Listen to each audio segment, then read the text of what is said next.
Wolf Pact, Wolf Pact. Try and build an island, tell me why you think we wildin'. What's going on, ladies and gentlemen? It's your host with the most, the best from the Midwest, the overweight lady lover, your not-so-local super villain. Ladies want him, men want to be him, your global icon and national treasure, Starks, a.k.a. Hollywood Starks Hogan, a.k.a. Big Chowder, a.k.a. Go Grab the Bill, a.k.a. Chase Manhattan, a.k.a. God Body, a.k.a. Chase Money, a.k.a. Starsky Hutchinson, a.k.a. Wave Cap Warrior, a.k.a. Did the PayPal clear yet? And I welcome you to another edition of the Fake Wolf Pact Podcast Predictions and Suggestions Show, you little stupid bitch. I'm sorry, you're not a stupid bitch. Yeah, obviously you're not stupid if you're watching this. You're highly intelligent, right? You know what?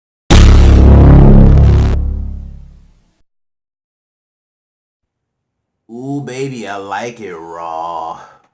I do. And Monday Night Raw is the topic of choice right now. So let's get into some predictions and some suggestions for it. If you've been listening to the podcast, you've heard me talk about Finn Balor and Lio Rush and how badly we need this feud and how badly that is a feud we didn't know we needed, but we so badly want. You feel me? So I predict that keeps going on. We won't get a full-on Shield reunion until maybe Mania. I think maybe they're going to do that moment for Seth to beat Brock to win the belts and everything like that. They're going to have like some type of big reunion or something like that of the sorts or whatever. Numbers have been record shockingly low for the WWE. So I can predict more big things to help shake up stuff after WrestleMania. So we got like a month to get into it and do some things. We don't have a build for the Revival and the tag team belts.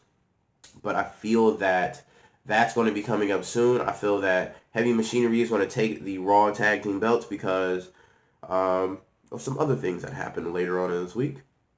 I feel that we're probably going to get another Ricochet match.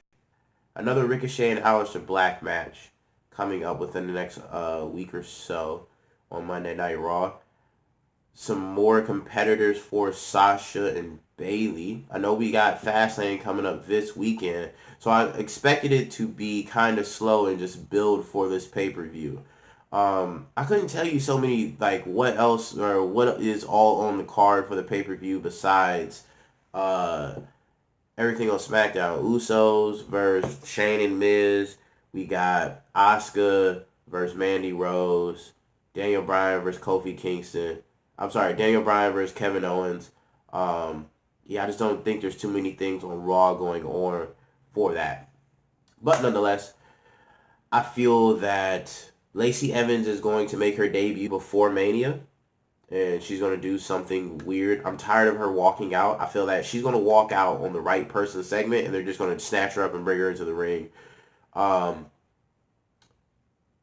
I feel that we're going to start to see more of Heavy Machinery and in working tag matches and doing things. I feel that the push that they did for DIY was great, but that should have been for Heavy Machinery. Like, why couldn't we have done that for them? I don't understand it, like, at all. They're a really good, prominent tag team. Frankly, because they never won the tag belts at NXT or never really was in the picture or push for it. Maybe give them a chance to shine. But it seems like they're just going to be super mid-card guys. And that sucks when they're in a tag team division with no mid-cards. Like, how the fuck does that even work? I predict that Alexa Bliss is going to sooner or later find a tag team partner, and then she's going to start making her moves for the belts. I see things kind of stagnant right now until Mania, at least for on the Raw side, because everything is pretty much set in stone. It's just a perpetual movement to help set it up. Can we stop with the random Baron Corbin, Bobby Lashley, Elias, Drew McIntyre team? Like, that shit just switches out, and the only things that are really consistent on those teams are like Drew McIntyre. Yeah, that's about it. So can we stop with the random heels? Like that shit just isn't really, doing it for me. If you are gonna make them heels and work together, hey, I don't know, make them heels and work together and make them a faction and do some shit. So not too long ago, it was Braun Strowman on the other side of this coin where he was running around with Drew McIntyre and Dolph Ziggler and they're just fucking shit up just to fuck some shit up. So like, all right, man, cool. Fine. Tables turn. You got Drew McIntyre and Baron Corbin and Elias and Bobby Lashley. And y'all just fucking shit up to fuck shit up. But why are y'all together? I thought the point of being a heel was you didn't fuck with anybody. You didn't like anyone. And if you did like somebody, you were just manipulating them. There's no manipulation between this group because consistently across the board, we all want the same shit. Nothing. So give them some purpose. Make them want a belt of some sort. Make them want the tag team belts. Make them want something. Instead of just stupid ass, oh, we just want to hurt people. What? That don't even make sense. It's not even entertaining. Like, the level of entertainment nowadays is just ramped up. So much so. There used to be gimmicks and things of that nature.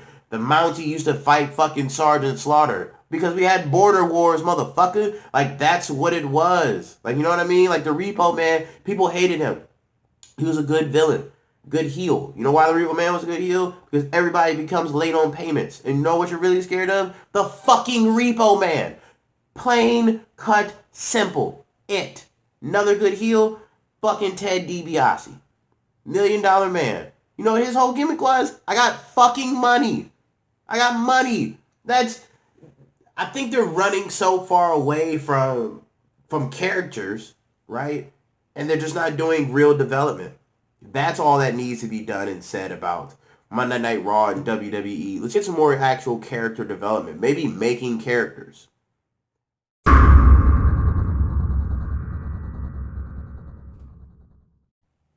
So let's talk some SmackDown.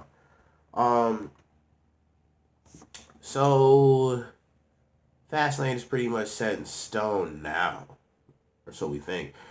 Even with the big Kevin Owens change to the main event, that does not symbolize to me that anything is going to happen with the title change.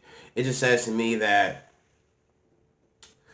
they're building up something bigger, and it seems that Kofi Kingston is going to be the man at WrestleMania.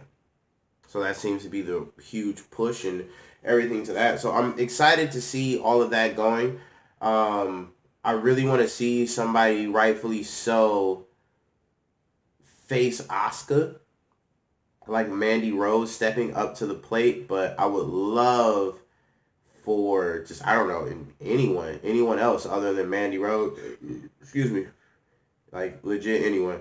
I would love for Kairi Sane or Ember Moon's injured right now, but once Ember Moon is back, I want her to have this feud with Asuka and finally get one over on her. For the one person who should be beating Asuka, she isn't. Like, you just don't get that. But yeah, so I hope to see that. Hopefully we get the women's tag team champs in action on SmackDown. I'm calling that. I think SmackDown is going to be the first place that we actually get to see them in action as the tag team champs. Like I said, we got Fastlane coming up, so it's really just cruise lining into that pay-per-view. I think we're going to get a random match between one of the Uso brothers and either Shane or The Miz or whatever have you. So cool, man. Let's get that jumping. And I feel that Batista's going to do some more calling out. Like, Batista's going to call out Triple H on SmackDown this week. That's just my wild hot take. I think we'll get a random match with Aleister Black. Not Ricochet this week, but Aleister Black on SmackDown. And maybe some more work from Ricochet on Raw. Maybe. We'll see. I think we'll get more of a feud developed with R-Truth and Cien Almas.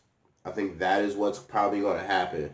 I think that is going to be the one that's really going to push and take it further because what him and Ray have, they're kind of similar with R-Truth and Ray. Like, they're really over. Fans like them. They're just wholehearted, faces and everything. So I think that'd just be a little bit, it'd fit better if Almas was there, but I think having that continuous triple threat, I think that makes it sweet. It's just, we got it 1 week on SmackDown. I don't see it continuing for a long period of time, if that makes sense. I would actually like to see Aleister Black versus Nakamura. We need more of that. I would love to see Ricochet versus Rusev. We got to see them have this weird mixed tag match, but individually, that is the feud that once again, we all didn't know we needed, but we all didn't know we wanted in the same breath. But damn, it's so good. So my prediction is that we actually might get that a couple of times on SmackDown. I don't see that going anywhere on Mania. Neither one of them two doing none of that at Mania, but I see it going on for a hot second and maybe leading up to Mania and having a nice mini feud, which is pretty dope. So kind of similar to what Ray Jr. and Cien Almas did for about a month or so on SmackDown. You know what I mean? It's real heavy, meme-worthy shit. So I think that's probably what's going to happen. I can see that happening with Nakamura and Aleister Black.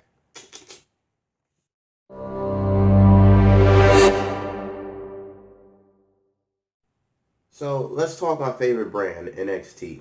So we got the Dusty Rhodes Classic coming up.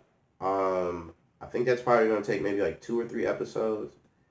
I don't expect the Street Profits to make it out of the first round. Hell, if there's some way that this happens, I don't expect the Unloved or Forgotten Sons. I don't expect them to make it out of the first round. Hell, I don't think Fabian Eichner and Marcel Bartel are going to make it out that first round. So it's cool. I'm glad that they're doing the Dusty Classic, but if you fill it with a bunch of teams, you know fuck well aren't going to win this thing and don't look like they can win it, please give us something shocking. I don't expect anything big from Street Profits, but I do predict that they have some crazy upsets and they make it kind of far. I think they might be trying to get them over. If not, then if this is like a triple win for Undisputed Era, like them dudes don't even need this. You know who needs it right now? Mustache Mountain. You know who needs it right now? Street Profits. You know who needs it right now? Forgotten Sons. Like, that is something, a push to put them into the proper place where everybody like could be and elevate themselves as a tag team. So that's cool. I expect this tournament to do fairly well. I expect some pretty good matches out of it. I'm not super sold on, as y'all know, man, I'm not sold on the Street Profits at all. But I do feel like this is going to be the time that they get their push. Moving forward, the women division is shaping up. I think that this feud with Shayna Baszler and Mia Yim has just begun. And although I don't see Mia Yim defeating Shayna Baszler at any point in time and taking the belt, I see some strong alliances being formed just off of this and off of Mia Yim's energy and vibe. I see Mia Yim cutting some fire promos. I like the energy and chemistry her and Shayna Baszler have together. I just think that it's going to make the best match possible, in which it did. They really put on a really good match. If you hadn't had a chance to watch it, please check out Mia Yim versus Shayna Baszler. Undeniably, one of the better matches of this week. See, everybody's moving into this number one contender thing with Bianca Belair and Io Shirai, but I think Mia Yim can be thrown in there. So there was something floating around that there's going to be a fatal four-way. I can see that happening. What I feel like is going to happen is that we'll get the Io Shirai and Bianca Belair match. I think they said in 2 weeks or some shit like that. So after Fastlane or whatever. After that blows over and shit, because they're trying to set it up everything for NXT TakeOver Brooklyn, or I think they're calling it New York. Nonetheless, that's what everybody's building up to. I think we get the finals of the Dusty Classic there. I'm not sure. No, I'm not. I would do some more research on that. But what I feel like is going to happen is we get the last match of the Dusty Classic there. And a bunch of title matches and all this other shit. If not, I feel like we get that tag match there, and we'll probably get Undisputed Era versus War Machine. I like the match between Keith Lee and Dominic Dijakovic. Keith Lee and Dominic Dijakovic. I like that match. If you've been watching indies and you've seen these two have crazy matches before, so it was really good to see that they put this on for TV and they're drawing out this feud. They are moving those guys into the heavyweight division as we need. We needed that. So much so. So now you've got space for your mid-card guys like Bobby Fish and Adam Cole and Velveteen Dream and Matt Riddle and Punishment Martinez and Kona Reeves and Alberto Carrillo and I don't know, just a slew of gentlemen. I could probably, if I really sat here and honestly like thought about it, I could probably knock off about 15 names of dudes in that mid-card range that can just go and do so much more. And dudes who are in this just non-existent pictures of both of those titles and can just go do so much more. So now they're shaping their divisions like I've been calling and like I've been asking for. So it's cool to see Keith Lee versus Dijak. I feel like they're going to draw that out some more. You still got Cassius Ohno floating around.